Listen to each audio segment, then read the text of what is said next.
Hola, ¿qué tal? Muy buenas tardes. Tengan todas y todos ustedes. Sean bienvenidos a este su programa CU al aire. Como cada lunes, su buen amigo Javier Rivas. Y Fernanda Montaño.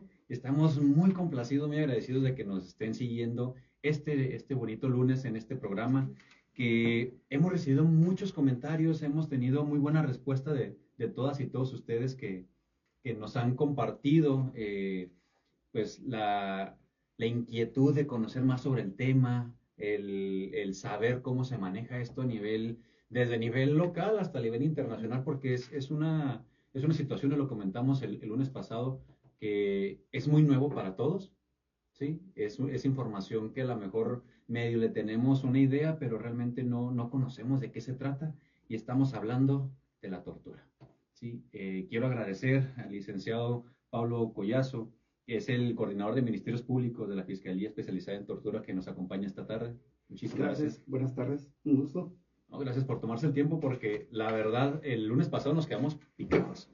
O sea, el tema de conocer de qué significa la tortura, que el saber cómo, cómo nosotros podemos identificar qué es, cómo lo manejan digamos, una estructura legal, cuáles son las penalidades.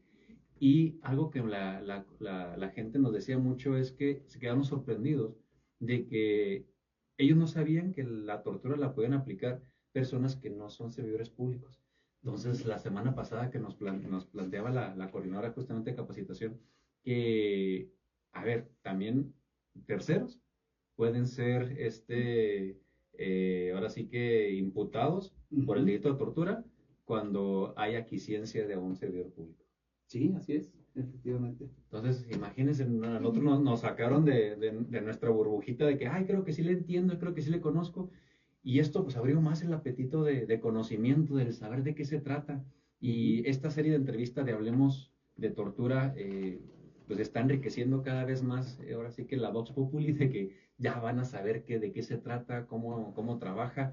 Y algo muy importante que agradecemos su presencia, que nos va ahora sí que a explicar un poquito es pues cuál es este proceso de investigación de este delito, porque pues ya entendemos un panorama general de qué trata, que sí es un delito, que ya Ujú. está es tipificado y está sancionado, pues Sí. sancionable, pero ahora sí viene ok, pues yo ya dije que me torturaron, ¿y ahora qué sigue? Entonces agradecemos mucho el que nos acompañe este bonito lunes. Y antes de iniciar ya de lleno con el tema, solamente queremos recordarles a todas y todos que este programa CU al aire está impulsado por la Comisión Ejecutiva de Atención a Víctimas.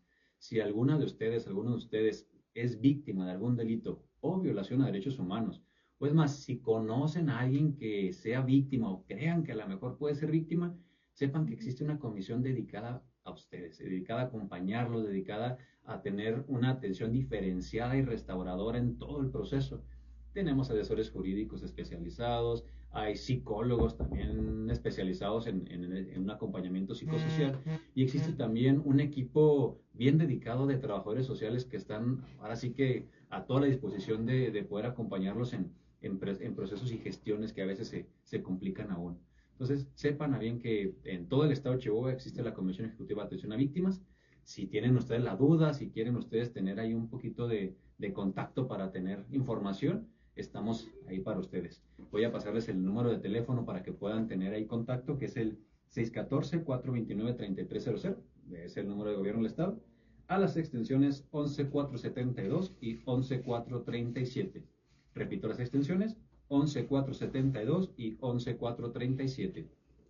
De igual manera, quiero aprovechar para brindarles el número de teléfono de aquí en la cabina, que el buen Jacobo nos va a estar aquí apoyando, contestando llamadas y pasándolas acá en vivo o pasando sus mensajes, que es el 614-439-1842.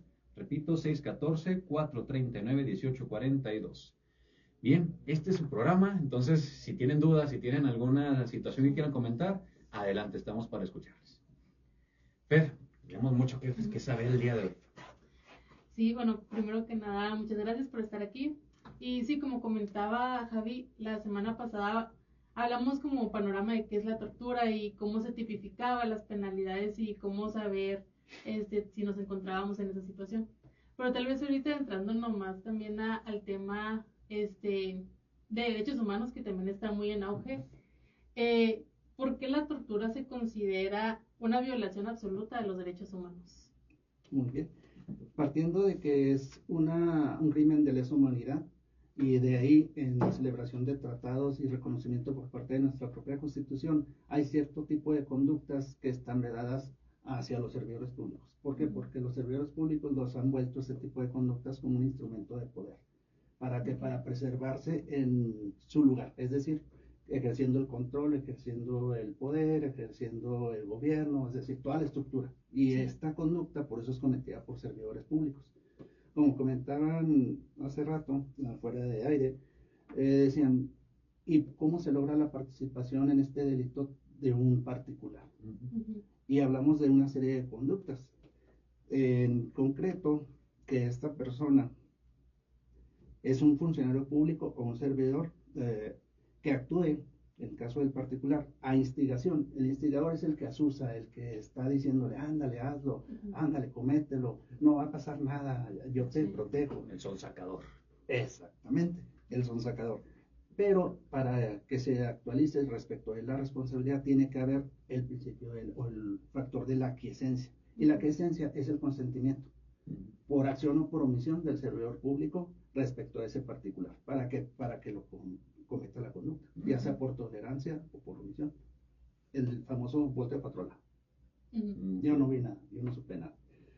Y luego también el último supuesto, que es bajo las instrucciones o la orden de un superior del Estado. Entonces, es que a mí en cuestión de estructura militar, el famoso me lo ordenó el jefe y yo no puedo decirle que no.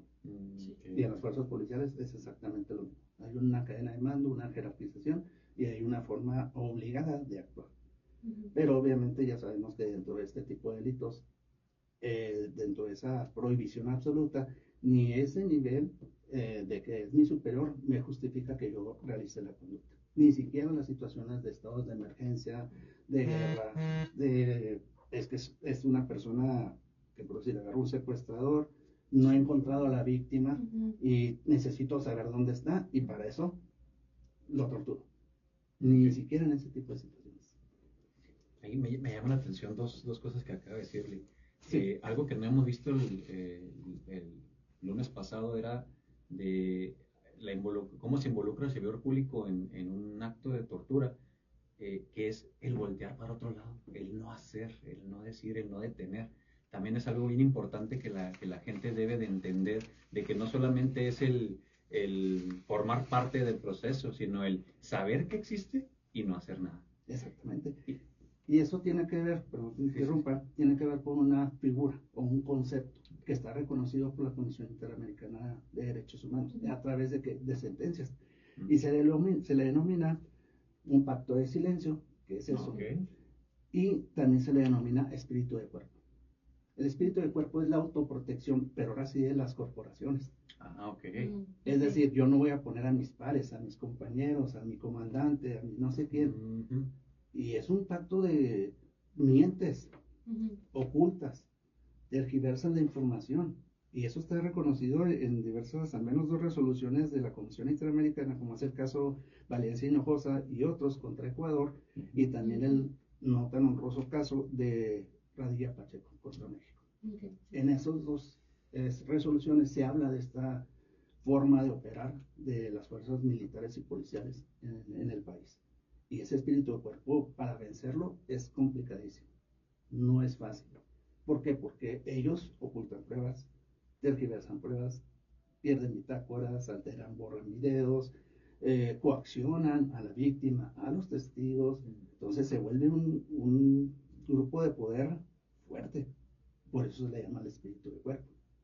Porque al unísono se van a proteger para sobrevivir. Y dicen, mientras nadie diga nada, no pasa nada. Porque la única forma de integrarlo, pues es a base de evidencias, testimonios, y es también una situación algo compleja poder vencer este tipo de situaciones. Sin embargo, obviamente hay instrumentos, como lo es una investigación bien diligenciada, bien conducida, y las herramientas que también nos da la propia normatividad, como lo es, además de los videos, bitácoras, entrevistas, también tenemos la herramienta que es el protocolo de estándar. Y prácticamente este tipo de delitos, por lo complejo que son, la integración o la forma de seguimiento es a través de prueba inicial. Cuando se tiene prueba directa y tienes ciertas condiciones, qué perfecto, qué bueno. Pero hay veces que la persona le privan de sus sentidos, es decir, la encapuchan, la esbozan, y cómo va a saber quién es el que le está haciendo, a dónde lo lleva. Es complicado. Pero hay otro tipo de técnicas, la voz, el cierto sentido de orientación que pueda tener la persona. Escalones, puertas, ruidos, hay muchas formas. Entonces, te obliga a ser más especializado y técnico en la investigación. Pero ante todo siempre protegiendo a la víctima. Por decir, ahorita comentaban, ¿cuál es el manejo cuando hay una carpeta de investigación? ¿Cómo se inicia? Sí. Sabemos que se inicia la mayoría por vistas judiciales, es decir, la víctima ante el órgano jurisdiccional, ya sea en las primeras audiencias, la audiencia inicial o continuación de la audiencia inicial, en intermedia, en juicio o en etapa de ejecución inclusive, puede él en todo momento decirnos, me torturaron.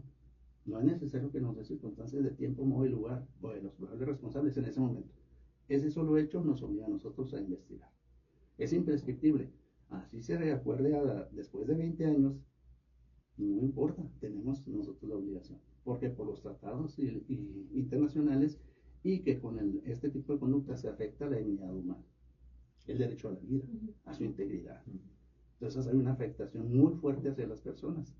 Y no nada más incluye las cuestiones físicas, sino también las psicológicas, que son las más graves. Y, por ejemplo, y una vez que a ustedes se les da vista con lo que la persona dice, me torturaron, ¿cómo se inicia estos pasos para la investigación? Por ejemplo, ustedes dicen, tal vez pasaron 20 años del hecho, o incluso tal vez no lo dijo la persona directamente, tal vez fue un familiar quien hizo la denuncia. Entonces, ¿cómo empiezan ustedes las investigaciones? Necesariamente nosotros recibimos la noticia criminal, puede ser a través de asesores jurídicos particulares, asesores jurídicos públicos, defensores penales públicos federales o estatales o de juzgadores. Inclusive anónimamente a través de la línea telefónica, en el caso del estado de Chihuahua, el 089-911.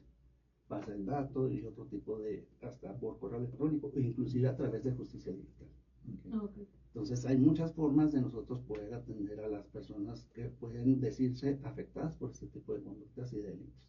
Inclusive también se les invita a las personas que hayan sufrido alguna actuación de esta naturaleza a acudir a las oficinas de la Fiscalía en la calle 29501, aquí en la colonia Santo Niño, donde se les puede atender también en este sentido. Y obviamente nosotros primero resguardamos la integridad de la persona, es decir, su afectación que pueda tener física o psicológicamente. Si está en el centro de internamiento, también solicitarle al director del Cerezo que aplique medidas de protección respecto a esa persona que pudiera haberlas tenido.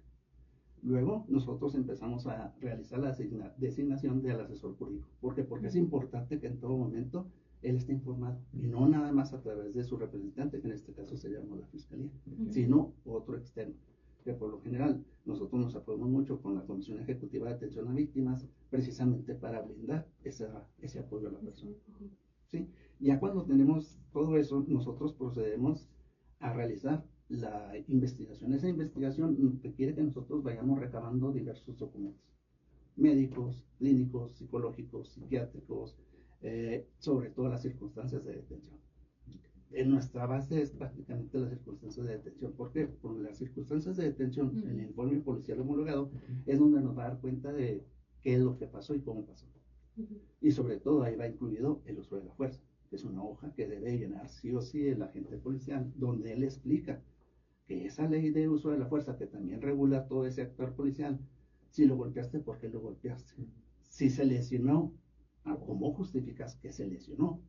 Pero el policía a veces tiene cierto temor, cierta reticencia a llenar adecuadamente esa hoja.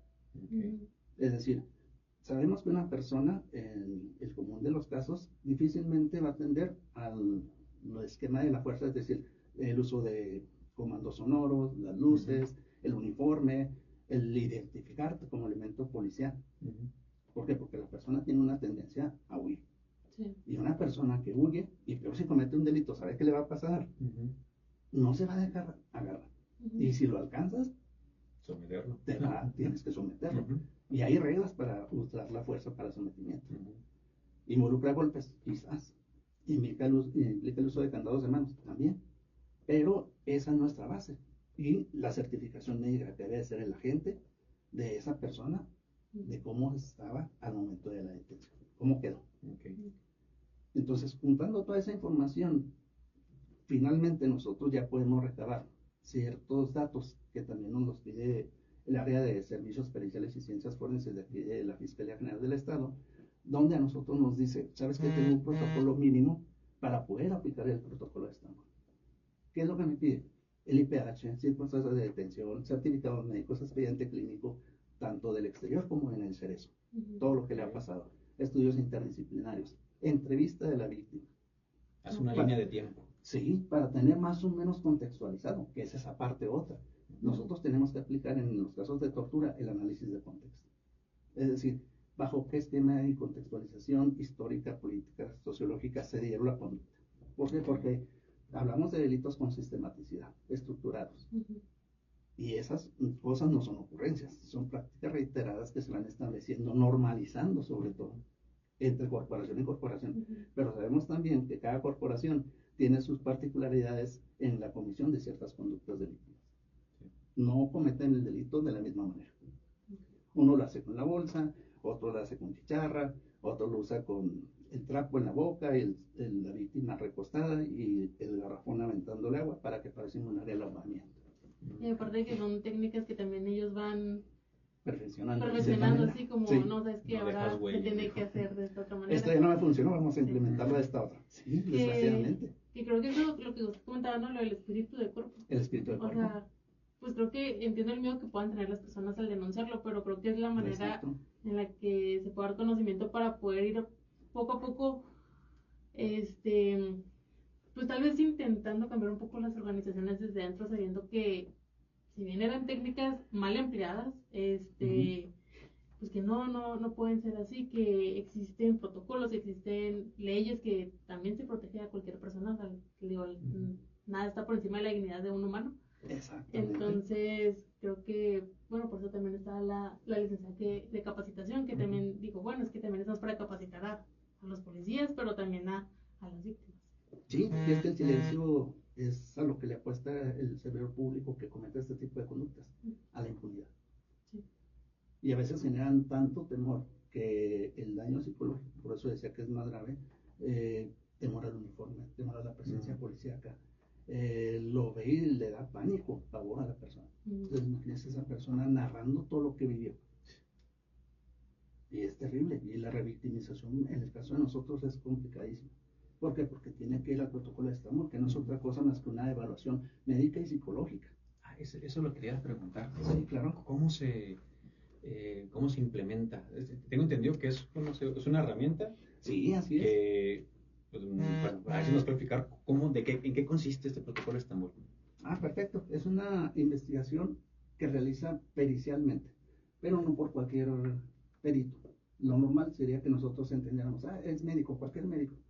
Es psicólogo, cualquier psicólogo. No, tienes que tener una certificación, especialización, un conocimiento para poder tener la sensibilidad de detectar si es médico, qué tipo de lesiones puedes encontrar, visibles y no visibles. Y si eres perito psicólogo, también saber qué afectaciones, qué tipo de conductas generaron en él este tipo de estrés postraumático, que es lo que buscamos, esa consecuencia a raíz de ese evento. Por eso les comentaba ahorita la situación de que la persona se le dé pavor, se trabe, sude, se quiera esconder al ver solamente una presencia policial, pasar una unidad de seguridad, escuchar sirenas, ver luces. Hay muchas formas de que ellos pueden traducir ese trauma. Y lo que buscamos es precisamente eso, pero nosotros lo usamos no como si fuera el todo o la base. Necesitamos nosotros tener robustecida la carpeta de investigación. ¿Por qué? Porque también como el perito médico y el psicólogo tienen que evaluar la coherencia entre el método de tortura, lo narrado por la propia víctima, con las afectaciones que tiene. Igual nosotros tenemos que hacer esa valoración, pero jurídicamente. Es decir, nosotros vamos a ver una investigación clínica, médica y legal, que es parte fundamental para poder robustecer nuestras carpetas. Es decir, ya no vamos por el mismo esquema de una investigación deficiente, incompleta, a la y se va, que resulte lo que tenga que resultar, o echándole la culpa al juez, o sea, no, o echándole la culpa al perito. Si el perito me dice que no da, ya no sirve, esta carpeta se cayó. No, no es cierto. No necesariamente implica el protocolo de Estambul que salga negativo, que la persona no haya sido torturada. Okay. Interesante eso. Entonces ustedes agotan hasta que ya no haya, ahora sí que ni una línea de investigación probable. Exactamente, porque las líneas de investigación son desde el punto de vista de investigación criminal. Siempre vamos a estar sujetos en una investigación criminal, e inclusive el propio delito de tortura se desempeña o se actualiza precisamente con esos fines de investigar. Okay. Y vamos a visualizar siempre dentro de los patrones, modus operandi, en cualquier corporación policial del país, que pasa un delito de alto impacto, una desaparición, un homicidio, transfeminicidio, casi siempre son conductas muy fuertes, secuestro, desplazamiento, etc.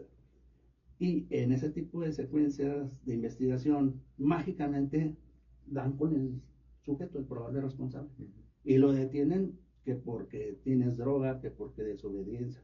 Hay cierto tipo de patrones, lo detengo para investigar, que es el término concreto. Ajá. Y luego ya le estructuro y le finco ahora sí el delito grave.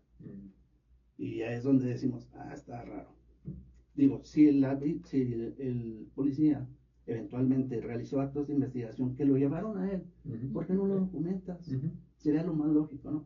Pero a veces en detenciones, inclusive en flagrancia, de ciertas personas, ya es innecesario que lo golpees, que le quieras sacar otro tipo de datos o información. Echas a perder una investigación fuerte con posesión de armas, de cartuchos, de hasta a veces de rescate de la víctima, y echas a perder por una conducta de esta naturaleza, que nada tenía que ver y no tenía sentido. Y volvés a generar impunidad. Qué complejo es, así como la pinta es un mundo, o sea. No, sí es un mundo. Tanto para pues la persona víctima, en este caso, así es, como para ustedes que están haciendo una investigación a fondo, a raíz, algo que a lo mejor en dado caso el representante de esta persona, de esta víctima, no logró llegar a esta información. Ustedes están especializados, ¿qué es lo que tienen ustedes diferente como para poder hacer ese tipo de investigaciones? Precisamente el trabajar bajo una metodología, un esquema, y sobre todo paralelamente con los derechos humanos. No podemos trabajar nosotros como el sistema antiguo, es decir, el inquisitivo, el detener para investigar, el no respetar derechos humanos, el no establecer hipótesis, líneas de investigación, un orden de desahogo probatorio, para dejar al cierre a la víctima, porque a final de cuentas a la víctima es el que le pueda preguntar, oye, ya tengo todo, ahora sí platícame, ¿cómo es lo que te pasó? ¿Sí? Y ya entonces poder dar pauta, si tienes la capacidad, un retrato hablado. Datos, oye, ¿cuántos eran? ¿Dónde eran? Sabemos que en un IPH quien tortura difícilmente lo va a firmar. Va a poner que firme a otro. Entonces, nuestro primer sospechoso no es el que firmó. Claro. Pero sabemos, y hay documentación, afortunadamente con los medios electrónicos, videos, fotos, periodistas, documentan cualquier situación grave en un operativo, algún evento relevante, y vemos que llegan el número de policías y de corporaciones.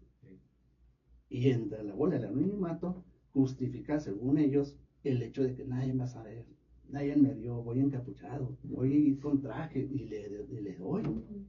¿Por qué? Porque a mí me interesa saber, no sé, algún tema en concreto de una investigación aparte.